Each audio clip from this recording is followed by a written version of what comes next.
I just spent over 500 hours learning how to draw, all because I love Fakemon so much that I decided to make my own region. We already made the starters as well as one of the mythicals and its evolutions, but those were done by other amazing artists who helped bring my ideas to life. This time it's different because I'm the one that made these. I drew this.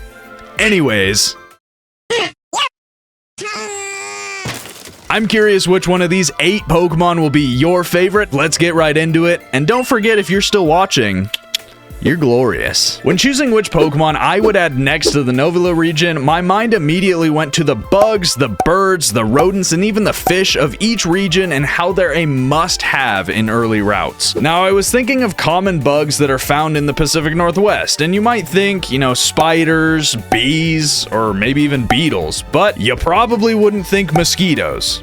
When I was doing research for a good bug, I was surprised to find that the bug I'm most used to seeing is actually not common at all in the Pacific Northwest. It just so happens that the forests I spent a lot of time in my childhood in just had an ungodly amount of them. Regardless, I decided that since they were so common in my childhood, it would be fun to add them to the region. Plus, I'd come up with a great idea for this line's theme. Starting out, I just wanted to get a rough drawing of a cartoon-looking mosquito, but also giving it leaf-shaped wings. Now keep in mind that this is my first Fakemon I ever finished, so it only gets better from here. I gave it slight hooks to its feet since mosquitoes often grab onto things when they land, and then went about refining some of the shapes. I gave it a little tuft under its neck that'll make more sense in its later evolutions, and after polishing up the outline, I went to work on learning how to add color. Now since this was my first time shading and adding color to a Fakemon, the time lapse is almost 30 minutes of erasing, recoloring, shading, erasing, etc. So I'm gonna save you that time.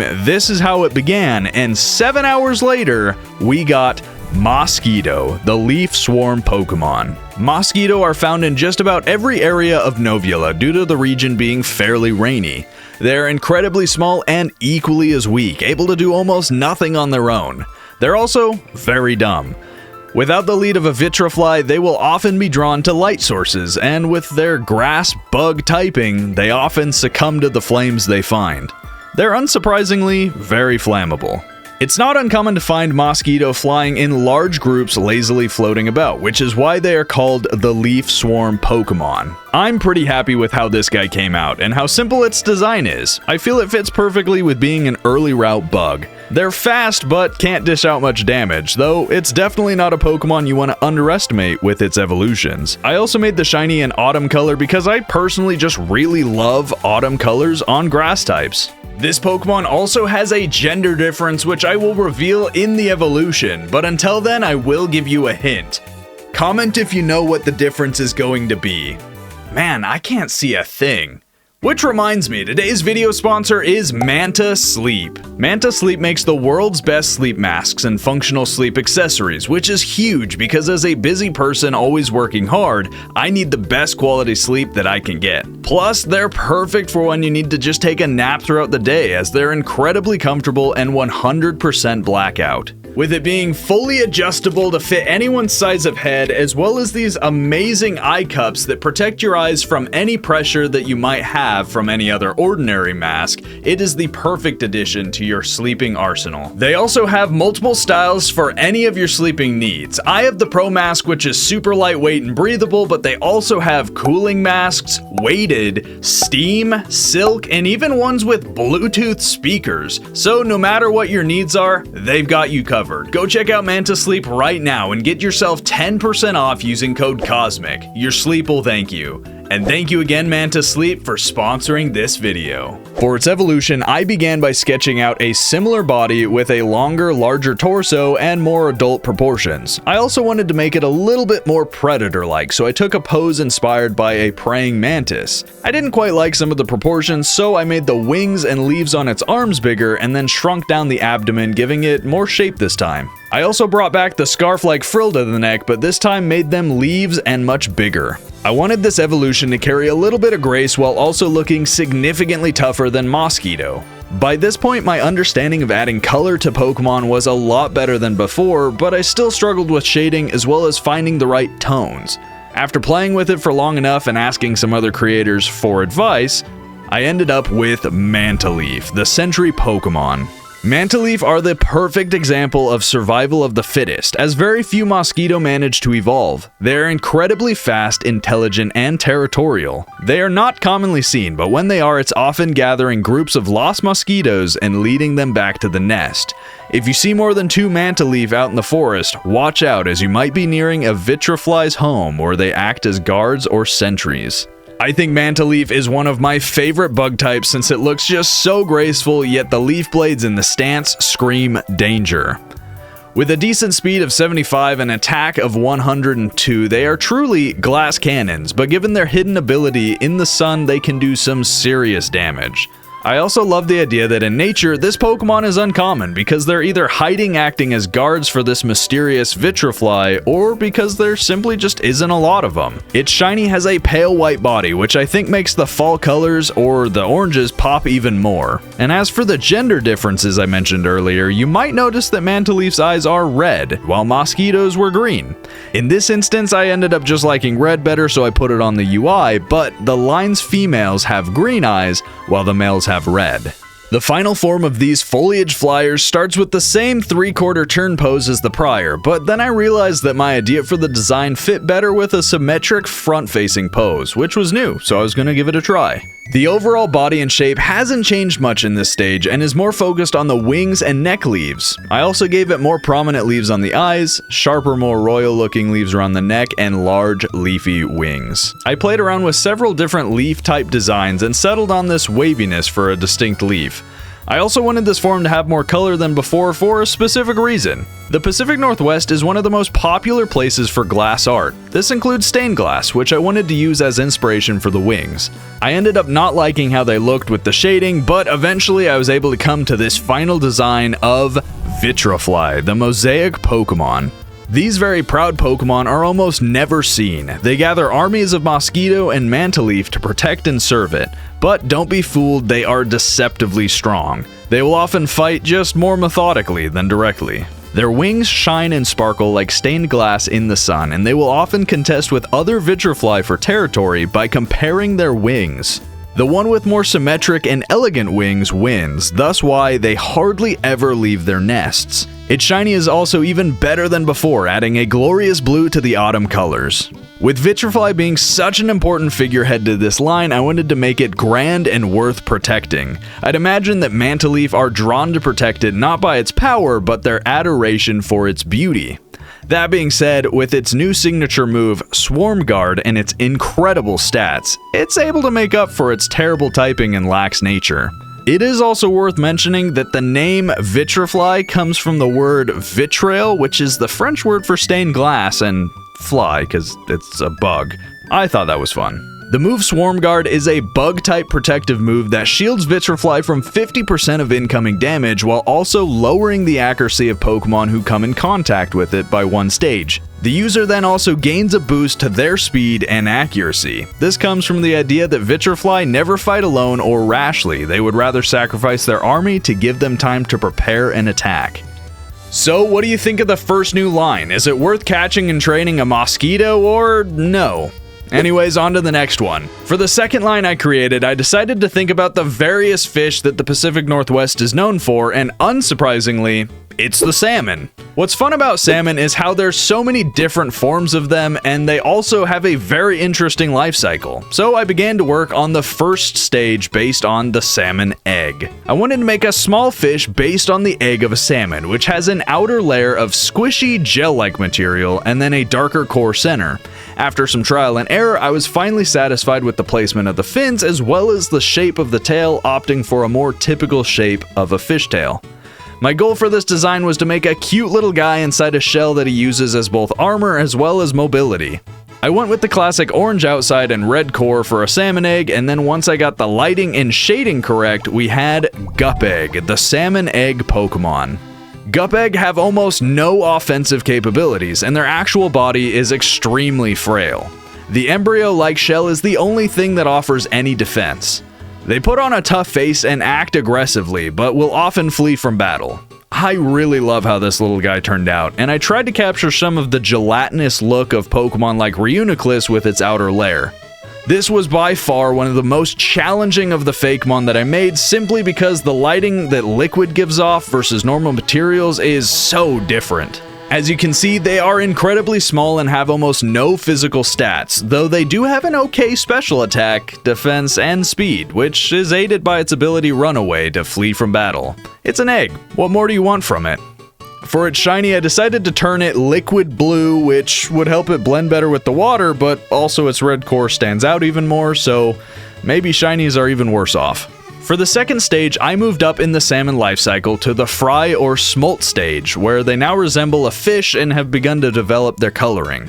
I went with a pose that was more in motion, as these guys are always on the move to avoid bigger fish, and you can already kind of see its personality through the eye that I just quickly drew. I wanted to make sure that it had some semblance to its final stage's theme, so I also gave it a pattern on the head to almost look like armor.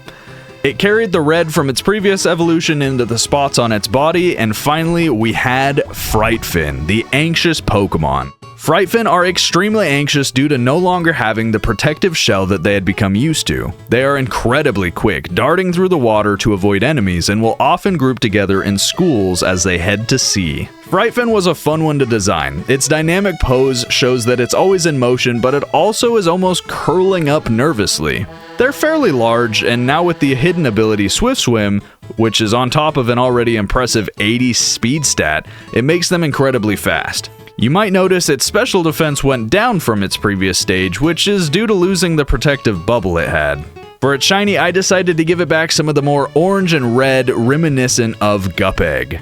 For the third and final evolution of this Pokemon, I wanted to make something large. Salmon are big fish. Once I got the proportions down, I began the key feature, an armored head.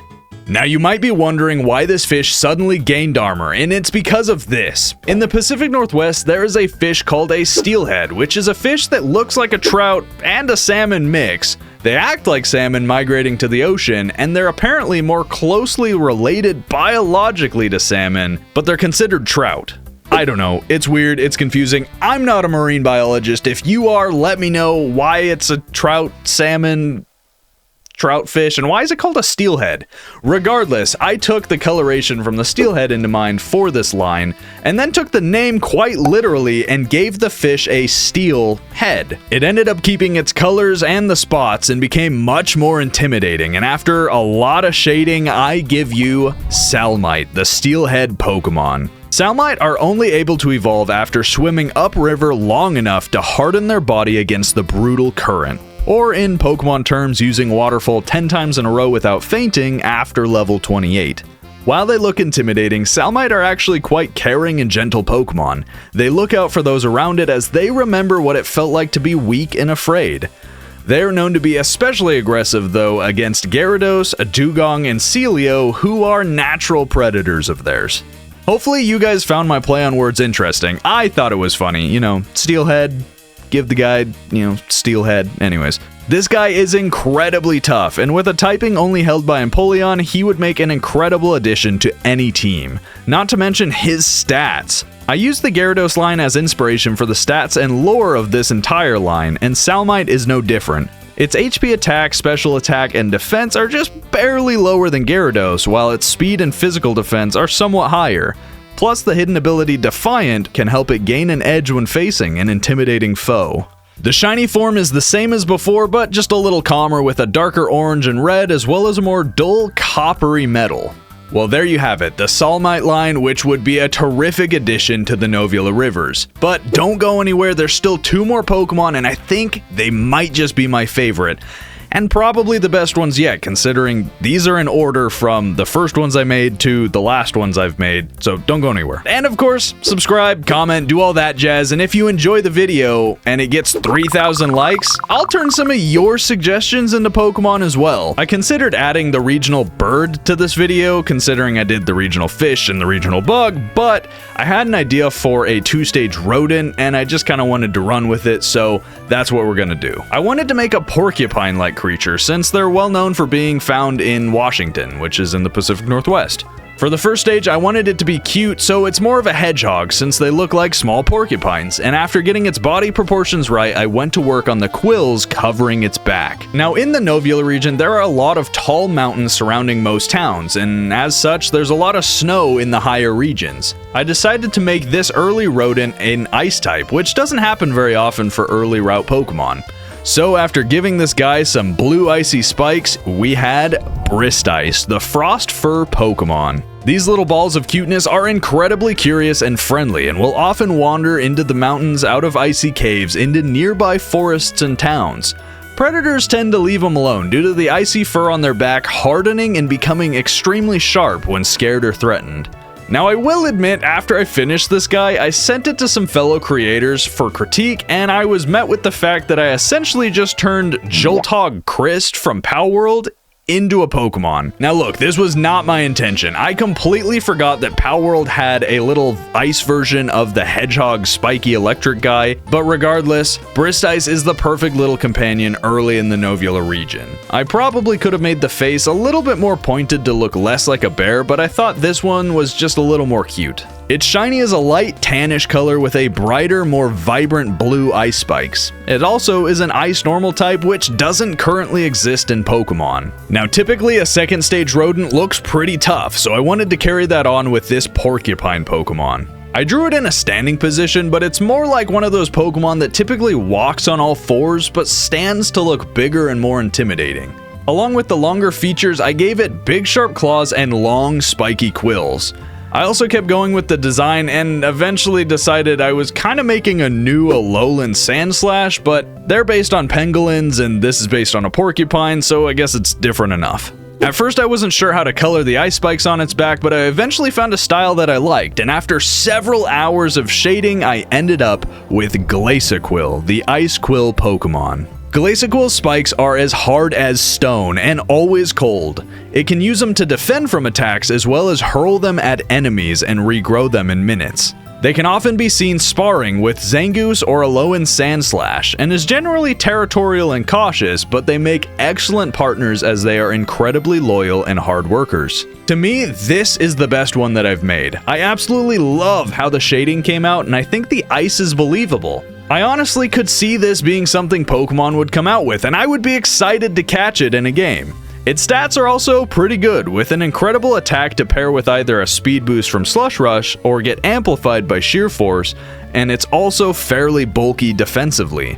Its shiny kept the light brown from Bristice as well as getting a more vibrant blue ice. I love this guy. So what do you guys think? Which of these 8 Pokemon was your favorite? And was it really worth it for me to spend 500 hours learning how to draw? Are they believable as Pokemon? Let me know in the comments and make sure to suggest your own Fakemon ideas for us to possibly make them in a future video. Also, consider joining the Discord where you can take part in community events. And until next time, check out these other epic Fakemon videos we've made.